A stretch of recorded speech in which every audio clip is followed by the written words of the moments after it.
If you're a full-grown person, can you learn new things? Some have said that once we are adults, that's it. Just as our bodies are done growing, so are the brains, and the years of learning are past us. And then there's the pop culture notion that every experience changes our brain. As with almost any debate between two extreme ideas, the sane place to be here is in the middle. Research found that our brains can be as malleable as that of children, but in a specific condition that isn't required by theirs. And this condition is met when we have two specific neurochemicals released in our brains. So let's dive into what they are and how you can get them.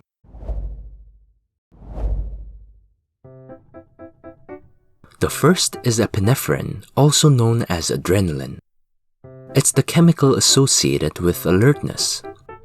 It wakes up the brain and increases the neural activities, and hence the likelihood of your brain forming new connections. It's also the chemical associated with stress, which is why traumatic events can easily change our brains. But stress is not inherently bad. It's simply our brain's reaction to stressful moments to face them better. Part of that reaction is being able to learn and change from the experience so we can face them even better the next time.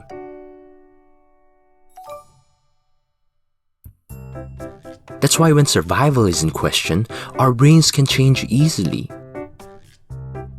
However, to activate the chemical on our own, we need to create a reason for that healthy dose of stress.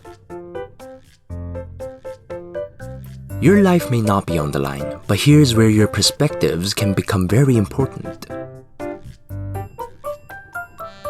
Why are you motivated to do this or learn this? Is it love for something or someone? Is it hate, shame, honor? A big bag of cash, or is it your life's purpose? But before all that, to have adrenaline available to be released in the first place, we need to be well rested. That's why sleep is so important for our learning. So get a good night's sleep and maintain a consistent sleeping schedule. But if that's not enough, we can also bring it from Ethiopia. The second chemical we need to change our brains is acetylcholine. When adrenaline gives alertness, acetylcholine provides spotlight. It's the chemical that gives you this cone of attention to the thing you're dealing with, heightening the senses involved in it and blurring out the rest. Maintaining this spotlight is easier said than done, but there's a trick.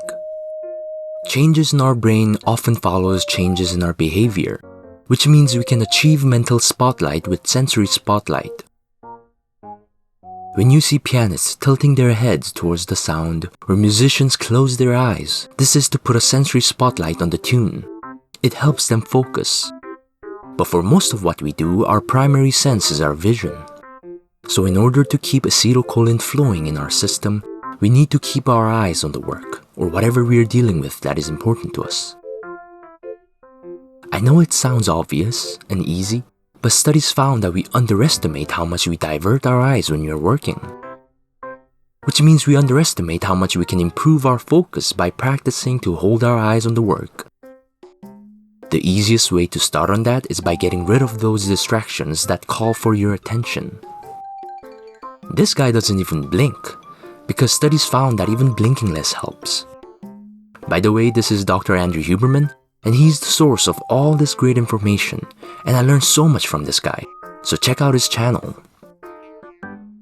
These two chemicals combined give us what we know as focus. It's the key to our brains modifying, growing, and adapting, also known as neuroplasticity. In adulthood, it's not that every experience changes our brains. Every experience we approach with enough focus changes our brains. That's why multitasking or passive learning or listening or practicing doesn't do us any good. They don't induce these chemicals. And getting these chemicals in line is not easy. That's probably why we resort to these things. Adrenaline gives us a sense of agitation that we know from the state of being stressed. It's not a relaxed state of being. And maintaining the spotlight by holding our attention from diverting to distractions, both external and internal, is hard work. So yes, to bring about change in your brain, and hence yourself and your life, you need to get out of the comfort zone. I know it's cliche, but it's true. And necessary. The world is changing at a rapid speed. It's becoming harder and harder to predict how it would look like in 20, 10, or even 5 years. We don't know what kind of jobs or skill sets will be needed.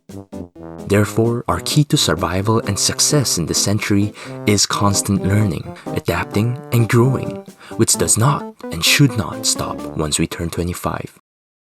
And the key to that is alertness and spotlight combined.